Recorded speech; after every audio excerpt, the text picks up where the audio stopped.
Hello everyone and welcome back. I wanted to do a follow-up video on our first camping trip, the maiden voyage and the fish house camper. A few things that came up in comments about the actual fishing trip and just how camp was and everything.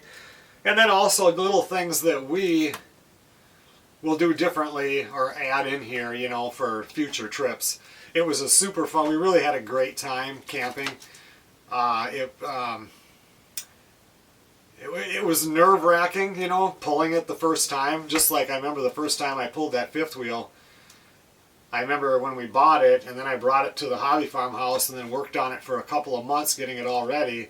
And then getting in it, and then my first time driving was something that big, which is bigger than, you know, it's, well, this is like a 32 foot total length, and that one's like 38. But it's a fifth wheel, but still it's so huge. And that was a one-way 1,400 mile trip, so that was a lot more nerve-wracking than this one was. But still, the first time you're taking it, you don't know how it's going to be and everything. But you know, it ended up just being a great time. But there was some questions that came up, and these are kind of all over the place, so we're going to have to be moving around a little bit. First thing that I have on my list was something that came up in comments, and it was with the awning. I put that awning out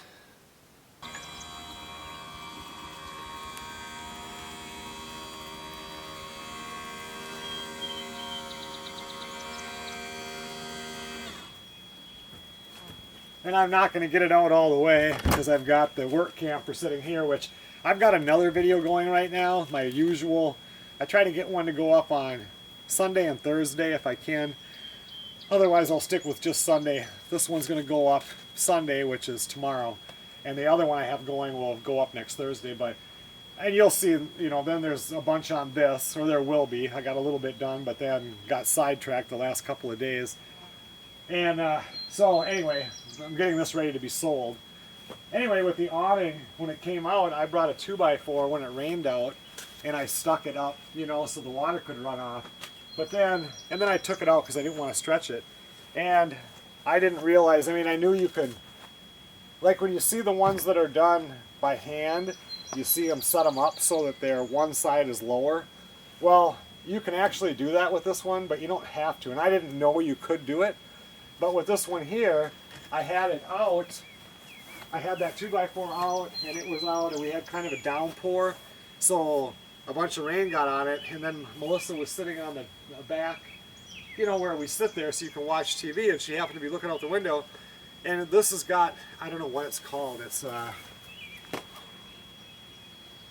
an adjustable pitch awning, but it's the easy one-hand adjustment, so you can just come in and just pull it down, real easy, and the water can run off. But if you don't do anything at all, which I didn't because it rained and I really wasn't paying attention, that side just dropped down, all the water went off, and Melissa kind of freaked out at first. She thought that the awning, you know, broke or something. Water ran off, and then shoot, it just went right back up. This little shock right here, whatever it's called, and then it just went back up, and it was fine. So then I just left the 2x4 out, and I've done it here too. It rained. Normally, if it's going to rain really hard, and I think there's going to be a big storm, you want to pull it in. You don't want the wind to rip it off. But yeah, it just stayed down there, and then goes down, the water runs off, and it comes back up. So I learned something there.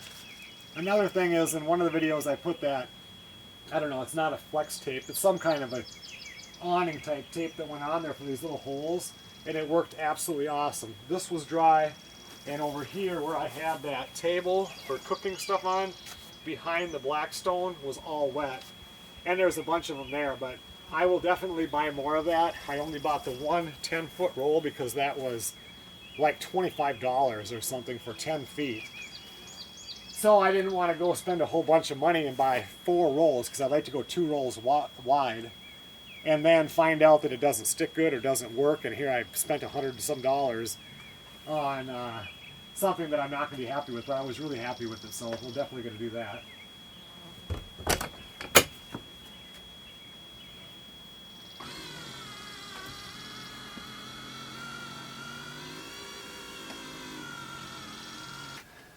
one thing here in the kitchen that I'm going to say right now because it's not on my list, and I forgot where we put the pins to write it on my list. It would be nice to have some under lights right here. And Melissa had bought these. They're rechargeable. They go underneath, and I don't know if they're charged or not right now or how they work. And they'll just stick up there. And so we're going to put them up there because sometimes if you don't have all the lights on, you know, like just the battery ones on, you don't want to turn on the electric ones, or what if we're not hooked up to electric somewhere? It'll be nice to have a little more light at night, you know, when you can't just open that up to see right here. It got a little bit dark. Let's see, what do we have next here? It got to like 82 degrees today, so it's quite warm with no real breeze. And in here it gets really hot, you know, any travel trailer does. When it gets warm out and you don't have the air on, and especially like this one because it has that Arctic insulation pack, so it really gets warm. Even when we were camping in here, with Melissa and I in here and the two dogs, I think just the body heat itself really heated it up in here. And one of the things that, you know, it doesn't have a roof vent like most of your RVs do. And in the fifth wheel, it had the regular roof vent above the kitchen. And we put in one of them fantastic fans.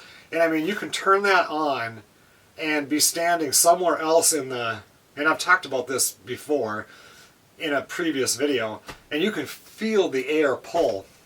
I mean, they're expensive. They're like $350, but they are well worth it, I think. And well, we wish that we would have had one of those in here, because there were some mornings when you woke up and it felt really warmer in the afternoon, and it really wasn't warm enough to turn on the air. But if you could have popped that on and just opened a window and just pulled it out, it would have been real nice. So today I was looking up and seeing, because I could probably get one of them fantastic fans or something similar and mount it like on a piece of plywood or plexiglass.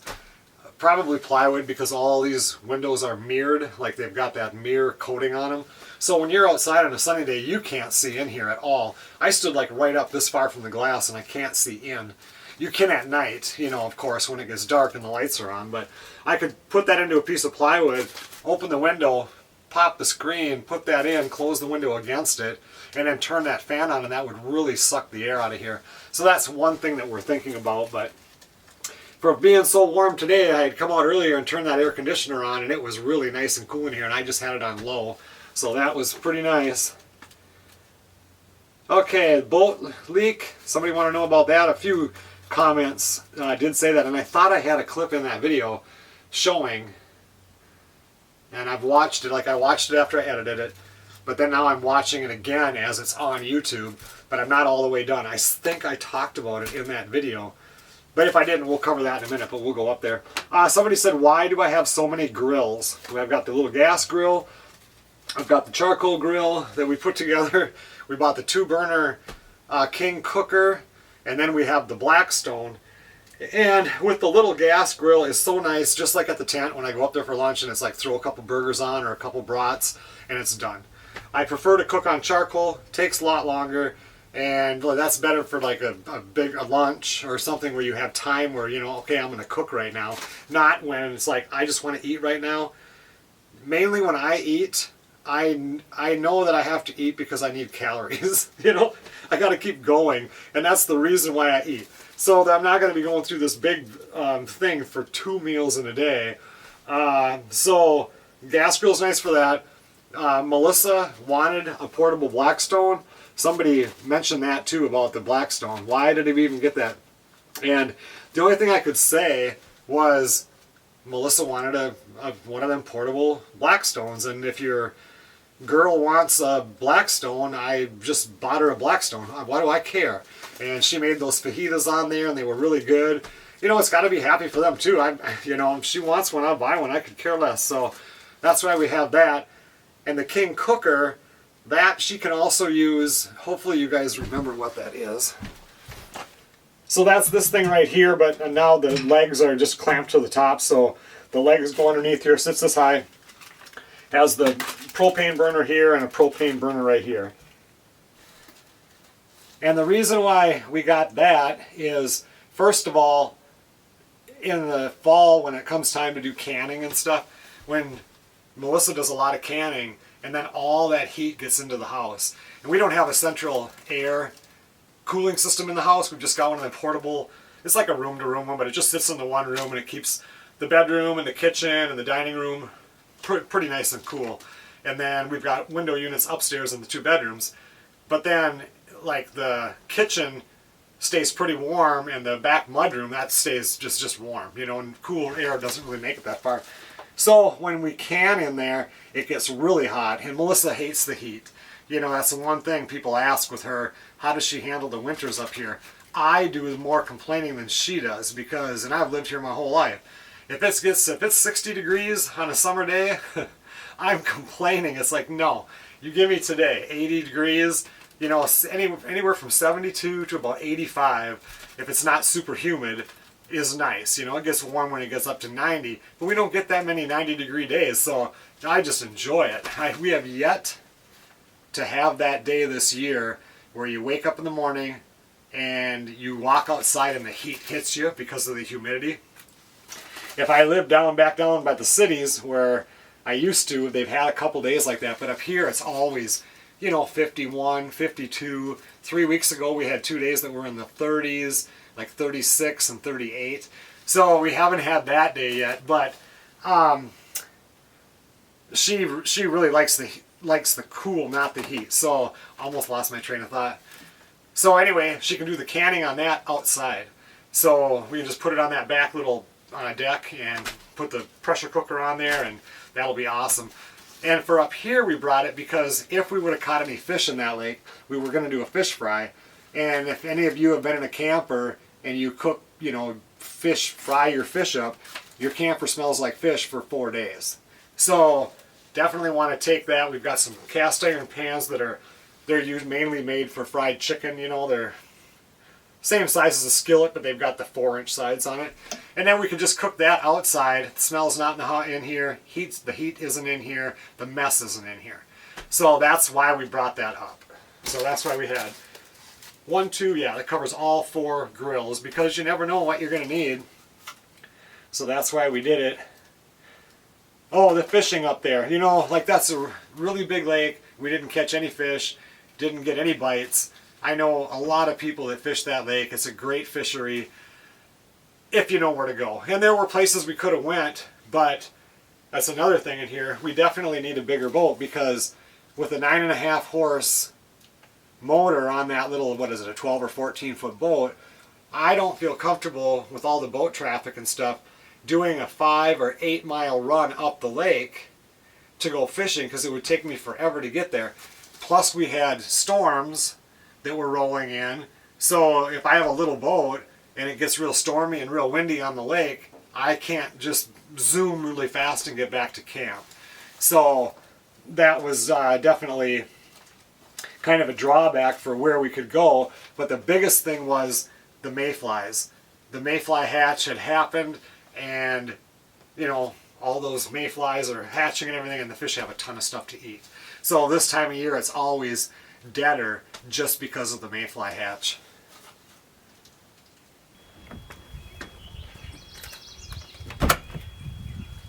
Another thing that came up was a lot of people said, oh, you know, nice campground, but it's so noisy.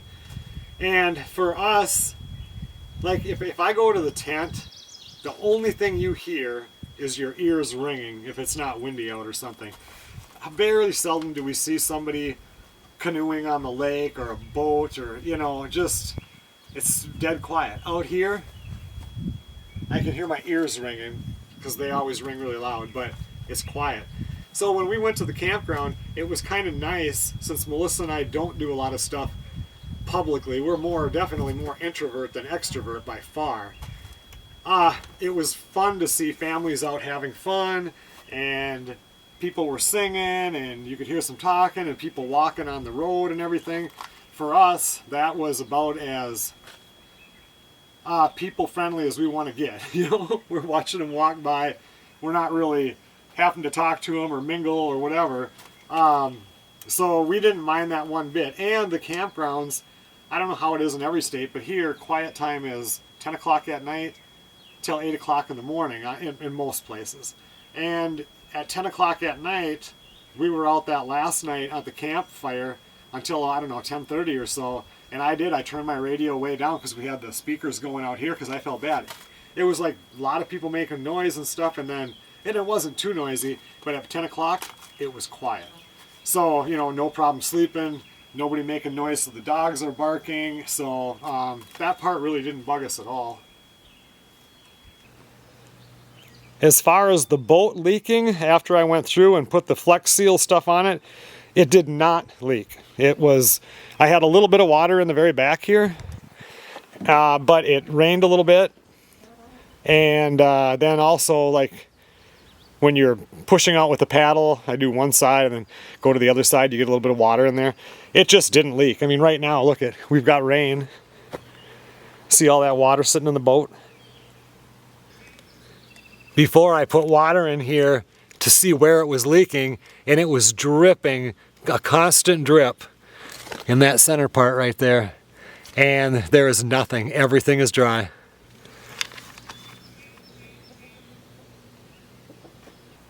So I don't know if that's all that great for a long-term fix, but I don't take the boat out much. I'm usually in the tent boat. And we're definitely, as soon as I sell that camper, we are going to buy a different boat, a bigger one. I mean, I'll still keep this one, but we need a bigger one for the bigger water because there's a few lakes that we want to go fishing on. I'd love to go up to Lake of the Woods. That thing is huge. It's another one. You can't see the other side of it. So you don't want to be going out in a little boat like this. So the next thing I have on here is storage. One thing with this, you don't have the outside storage underneath like you have on the fifth wheel. But you know, my work camper, it just has one spot that goes through, so there's not a whole lot on that either. But if we were just to do things a little bit different here, there's a lot of cabinet space. And like this cabinet right here, I have nothing in it. I've got a fit thing for, you put the fish in to see how long they are. And I've got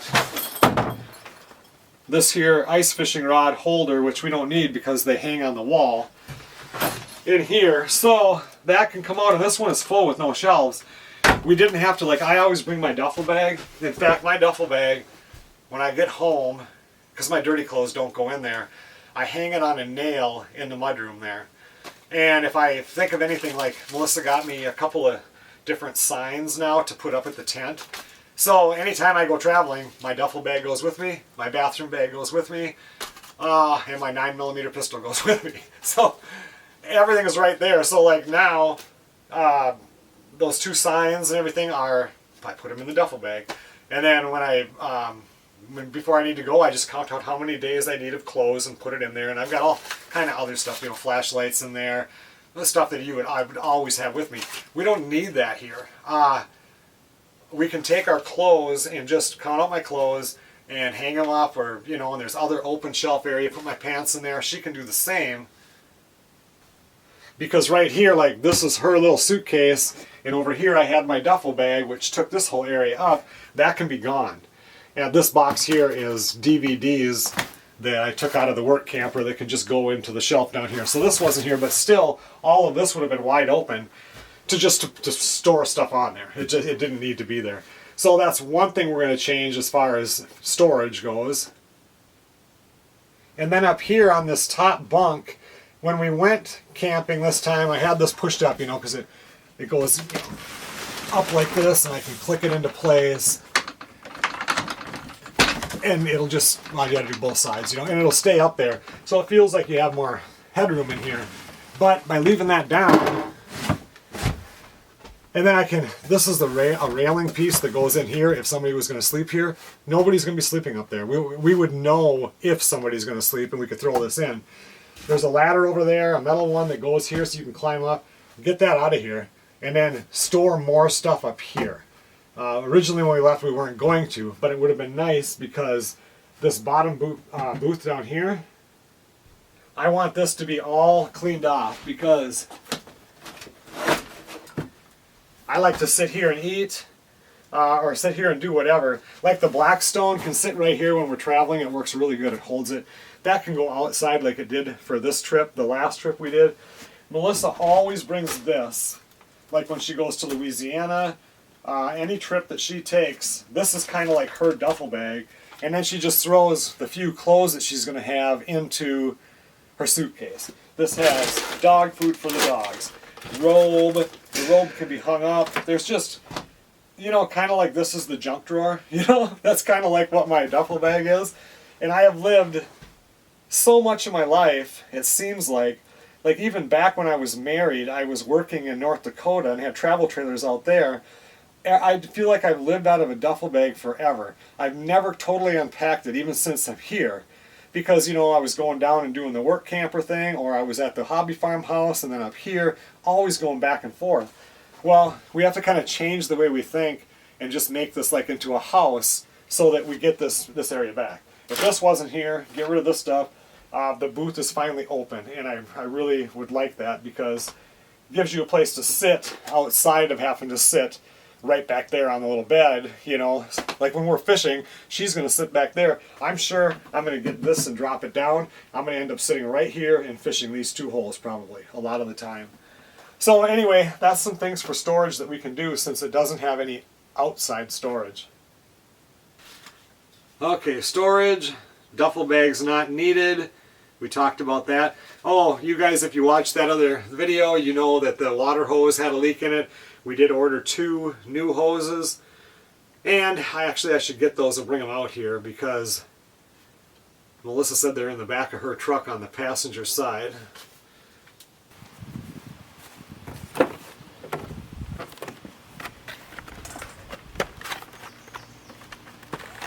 They didn't have any 25 footers, or we would have got a 50 and a 25.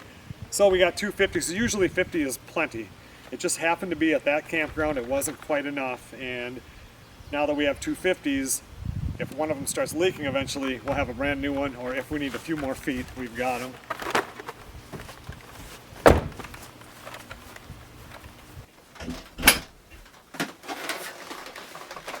And I think the water hoses will go down here underneath this side of this bunk seat. And so once this is gone, it will be easy to flip that up and put it in here also.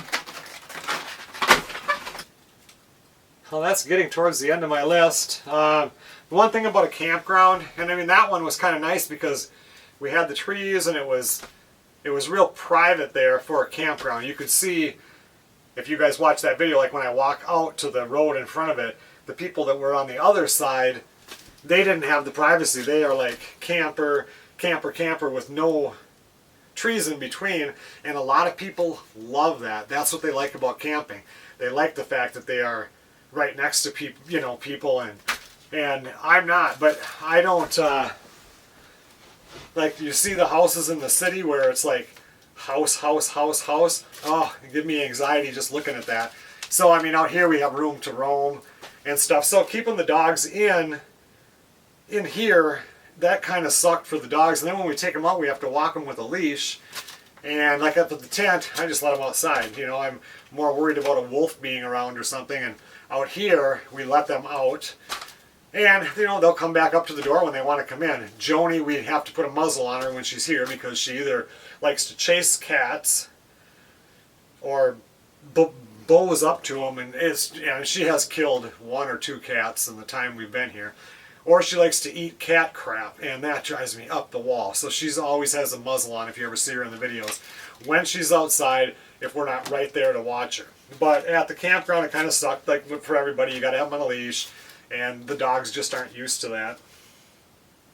And somebody else said that we have to get some lights for under the awning around the outside, and Melissa has definitely been looking at that. She's found some that looked like fish, and there were some that looked like shotgun shells, but this is more fishing. So then there were some that were little fish, and I'll let her figure that out. And whatever she decides, I will put it up and make it work.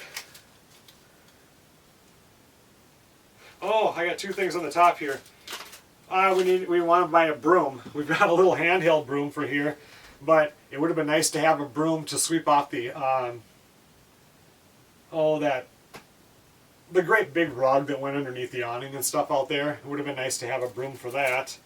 And you know, the thing that I did with the coffee grounds to keep the mosquitoes away, which works awesome, several people have said, why didn't we use used coffee grounds instead of using, you know, the brand new stuff because it's so expensive. And, you know, we bought cheap coffee when we went up to the tent, and the stuff that we used on this camping trip were bags that are here that actually Mark from Vermont sent them, and we've got a lot of them on shelves, but there was a couple that had holes in the bag.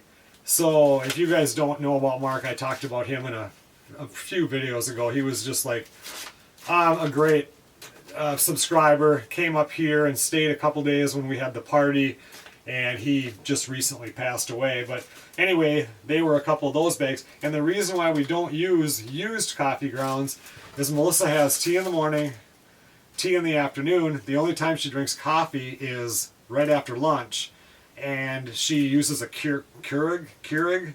So you just get this little thing. Well, it would take forever to get enough coffee grounds. And I mean, you know, 5 days of the week she's at work, so she would have to remember to bring those home and dump out the coffee grounds. And it's like, no, I don't drink coffee, I don't drink tea.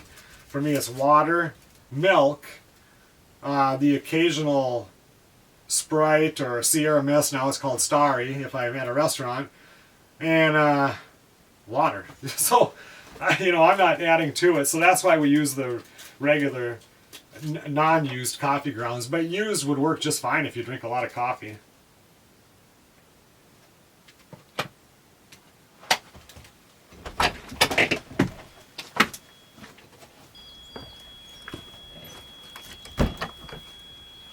Okay, everyone, well, thanks a lot for watching. I think that's everything on the list. Stay tuned tomorrow. You know, this is 4th of July weekend. Tomorrow, Melissa and I, if everything goes as planned, in the morning we're going to run up to the St. Louis River right here in Cloquet and sit out on little lawn chairs and right offshore and try to catch catfish. Never caught a catfish up here, only down in Louisiana. So I'm excited, but it's supposed to be hot tomorrow, so we probably want to do that earlier in the day. And like I said, there's another video going on because we've got the work camper here that I'm going to get cleaned up and get it ready to be sold. And this really was, and it still is, it was an awesome camper. It's just that when you get the 2 dogs in here and us, there's no reason for us to keep it to do summertime camping when we've got the fish house camper that has basically everything that this has, a little bit bigger square footage wise, and we can take it out on the ice in the winter. If we want to do any big camping trips, we still have the 5th wheel. But anyway, this is going to be in that next video, so stay tuned. Another question I keep getting is, when am I going to get back onto the guest house? And I'll get there when I get there. In Minnesota, we don't get that many days that are above freezing. You got to do stuff like this right now. I mean, I am planning on getting out there soon. I've got stuff wrapped up now pretty good. But now I was just contacting the people because I need to get wood for the boiler. You know, it won't be that long, and I need to get that wood cut and ready to go. But I'll get on there eventually. I'll see you guys on the next video.